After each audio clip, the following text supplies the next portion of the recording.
Some buildings are so thin you could touch both walls at once. Not models, not art pieces, but real structures where people work, sleep, and pay rent. We are counting down the 12 narrowest buildings on Earth, measured wall to wall. Stay until number 1. At its tightest point it is narrower than the span of your outstretched arms. We are counting down from 12 to 1, from famous wedge-shaped towers to a home squeezed into a gap between two walls. Every width here comes from published architectural records. Number 12, the Flatiron Building. Manhattan's most photographed wedge tapers to a point just about 2 meters wide, a 22-story tower that looks paper-thin from exactly the right angle. Completed in 1902, it was one of the tallest buildings in the city, and New Yorkers were convinced the strange wedge would topple in the first strong wind. The northern point measures only about 2 meters across, while the southern base spreads to a full city block, making it a building that changes width as you walk around it. The shape was not a design flourish. Broadway cuts diagonally across the Manhattan grid, leaving a triangular scrap of land that no conventional rectangle could ever fill. A steel skeleton carries the entire load, which is why the walls could stay thin enough to reach that impossible point without collapsing under their own weight.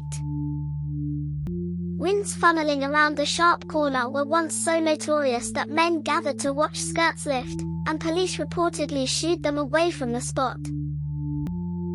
Offices in the narrow end are so tight that desks were custom-built to fit the tapering walls, with some rooms ending in a point barely wide enough to stand in.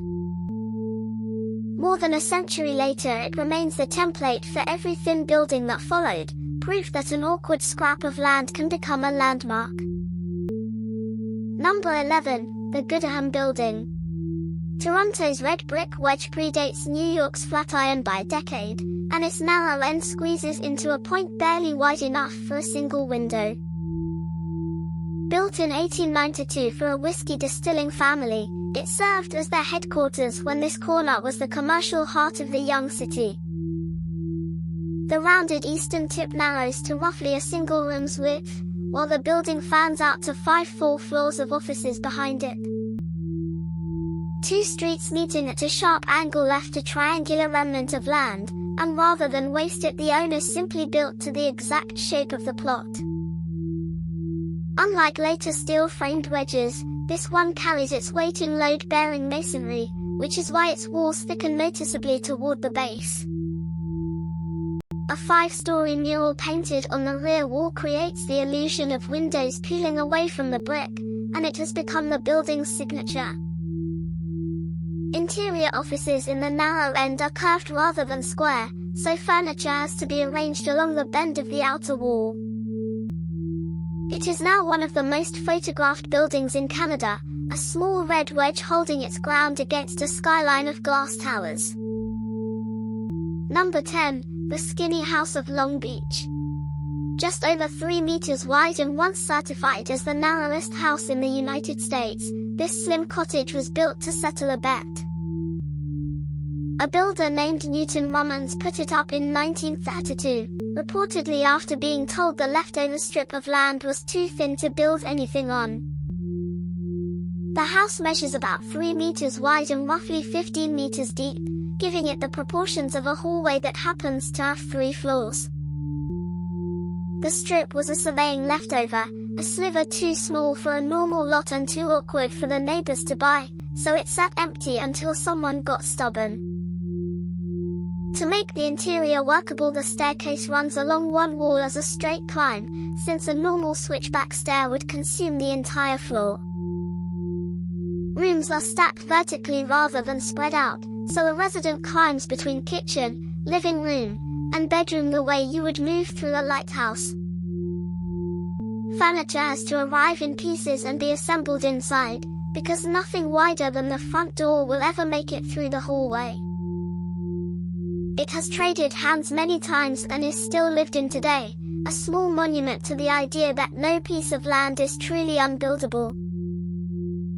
Number 9, the Skinny House of Boston. Barely 3 meters at its widest and shrinking to under 2 at the back, this 4-story sliver in the north end was built purely out of revenge. The story says 2 brothers inherited the land, and while one was away at war the other built a large home covering nearly all of it. The returning brother found only a thin strip left, so he built a house tall and narrow enough to block his siblings' light and view entirely. The front measures around 3 meters and the rear tapers to under 2, so the walls visibly close in as you walk toward the back of the house. There is no front door on the street. Entry is through a side alley door, because a normal entrance would have eaten too much of the interior width. The tallest occupants must turn sideways in some passages, and the ceilings on the upper floor slope low enough to touch without stretching. Despite its size, it has sold for prices comparable to full-width homes nearby, because its story is worth more than its square meters. Locals still call it the Spite House, and tour guides point it out daily as proof that family arguments can outlive everyone involved. Number 8, 75.5 Bedford Street. Less than 3 meters wide, this Greenwich Village townhouse is the narrowest home in New York City, and it began life as an alley. The gap was originally a carriage passage between 2 houses, roofed over and converted into a home in 1873 when land grew scarce. At about 2.9 meters across, the entire front of the house is roughly the width of a single parking space.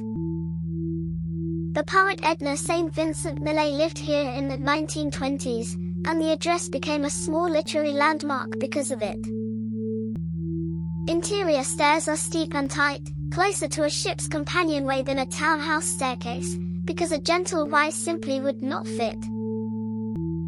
Even so, it packs 3 floors, a fireplace, and a small rear garden, proving that depth can quietly compensate for missing width. Village lots were carved unevenly long before city planning arrived, leaving odd gaps that later owners were only too happy to build across. It still sells for millions when it changes hands, one of the most expensive narrow homes per square meter anywhere in the world. If a building thinner than a hallway already sounds impossible, wait. The next ones were not designed thin by choice. They were built out of spite, stubbornness, and land disputes that never got resolved. Number 7, the narrowest house in Prague. At about 2.25 meters wide, this pastel sliver on Karlova Street is so tight it needs its own traffic light at the door. The facade measures roughly 2.25 meters, narrow enough that a tall adult can nearly touch both edges without stretched arms. A miniature traffic light was installed at the entrance passage, because 2 people arriving from opposite directions simply cannot pass each other. The building filled a gap left when a lane between 2 older houses was closed off, turning dead space into rentable floor area. Karlova Street has been a main route to the Charles Bridge for centuries, so every scrap of frontage here carried real commercial value. Inside, rooms run deep rather than wide, and the staircase is set into the thickness of one wall to preserve usable floor space. Its side walls lean on the neighboring buildings for support, so the structure could never stand alone if either neighbor were removed. It now operates as a small business address, and tourists queue simply to photograph a doorway barely wider than themselves. Number 6, the Hollandsbury Spite House. Just over 2 meters wide, this bright blue home in Alexandria was built to fill an alley its owner was tired of sharing with strangers.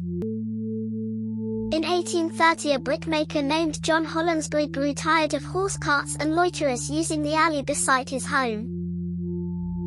Rather than fight it, he simply built walls across both ends of the alley and roofed it, converting the nuisance into a house.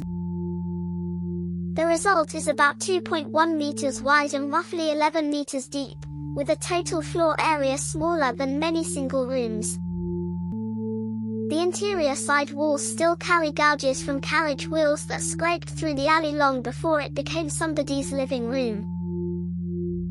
Because both side walls belong to the neighboring houses, this home technically owns almost no walls of its own. It has been continuously occupied for nearly 2 centuries, with furniture chosen entirely around what can fit through the front door. It is one of the most photographed houses in Virginia, and the phrase "spite house" entered common use largely because of examples like this. Number 5, the Lucky Drops House in Tokyo. The plot narrows from about 3 meters at the street to roughly 70 centimeters at the back, and an architect built a family home in it anyway. The land was a leftover sliver from an old subdivision, so narrow and tapered that it had sat unsold and considered worthless for years. It measures roughly 3.2 meters at the widest and shrinks to about 70 centimeters at the far end, thinner than most doorways. To gain space, the architects dug down, placing the main living floor below ground level so the home is deeper than it looks from outside. The outer skin is translucent fiber-reinforced plastic, so the entire house glows like a paper lantern once the interior lights come on. There are no conventional interior walls, because any partition would make the remaining slivers of space completely unusable. Completed in 2005, its name comes from a Japanese saying that luck remains in the last drop, a nod to a leftover scrap of land. It became a landmark of Japan's micro-home movement, proving that Tokyo's thousands of unsold slivers are buildable after all. Number 4, the Thin House at Thurlow Square. From the front it looks like an ordinary London townhouse, but walk around the back and it narrows to roughly 1.8 meters. A railway line was cut through the neighborhood in the 1870s, slicing the plot diagonally and leaving a wedge behind. The rear wall measures about 1.8 meters across while the front is a normal width, so the whole building is a triangle in plan. Seen from a passing train, the house appears almost two-dimensional, like a stage flat propped against the buildings beside it. Built in the 1880s in the same cream stucco style as its neighbors, it was designed to hide its odd shape from the street. Rooms toward the back shrink into sharp corners, so the flats inside are arranged with storage tucked into the unusable points. Its 5 floors are stacked in a wedge, meaning every level has a different usable area than the one below it. Flats here still command central London prices, and the building is a favorite subject for photographers hunting architectural illusions. The final 3 are not merely narrow. Each one squeezes a full home into a space most people would call a gap, and somebody actually lives inside every single one. Number 3, the Sam Kee Building in Vancouver. At roughly 1.5 meters deep, it holds a world record as the shallowest commercial building, and it exists entirely out of stubbornness. In 1912, the city expropriated most of Merchant Chong Toi's lot to widen the street, leaving him a strip barely deeper than a hallway. Expecting him to sell the remainder cheaply, the city was surprised when he built on it instead, purely to make a point. The ground floor is about 1.5 meters deep, roughly the space between a shop counter and its back wall. The upper floor cheats by projecting bay windows out over the sidewalk, gaining nearly a meter of extra space the ground floor never had. The basement extends beneath the public sidewalk and once held public baths, so the building is considerably larger underground than above. Shops inside operate with customers standing essentially in the doorway, since there is no room for anyone to walk deeper into the store. Now a heritage landmark and record holder, it stands as a monument to a merchant who refused to be pushed off his own land. Number 2, Singel 7 in Amsterdam. Its canal facade measures about 1 meter across, widely described as the narrowest house front in the world, barely wider than its own front door. The front measures roughly 1.01 meters, which means the door and the facade are very nearly the same width. The house widens considerably behind the facade, so what looks like an impossible home is really a normal one with a very thin face. Amsterdam once taxed houses by their canal frontage, so builders made fronts as narrow as possible and pushed the living space backward. Most of these canal houses date from the 17th century Golden Age, when land along the water was the most valuable in Europe. Staircases in these houses are famously steep, and furniture is still hoisted through upper windows using the hook beams above the facades. Residents describe the entrance as the tightest part of daily life, with deliveries measured against the doorframe before anything is carried in. It draws a steady stream of visitors who come to stand in front of a house barely wider than they are. And number 1, Carrot House in Warsaw. 92 centimeters at its narrowest and 152 at its widest, it is the thinnest inhabited house ever built, slotted into a gap that was never meant to hold anything. At 92 centimeters, the narrowest point is slimmer than most interior doorways, and 2 people cannot pass each other anywhere inside. Architect Jakub Szczerny noticed an unused gap between 2 buildings and designed a home to fit it exactly, wasting nothing. It is too narrow to meet building codes, so it was registered as an art installation rather than a house, with its own legal category. The interior stacks a bed, desk, tiny kitchen, and bathroom vertically, connected by a ladder because no staircase would fit. Entry is from below through a retractable staircase, and the front door lifts away like a hatch rather than swinging open. Completed in 2012, it was named for writer Edgar Keret, whose family history is tied to this exact Warsaw neighborhood. It now hosts visiting writers for short residences, meaning the narrowest house on earth is also one of the busiest. From a triangular Manhattan landmark to a Warsaw home the width of a doorway, these 12 buildings prove that people will squeeze a life into any space the city leaves behind. Which one would you actually live in? Subscribe to Mini World Atlas, and next time we count down the smallest airports in the world.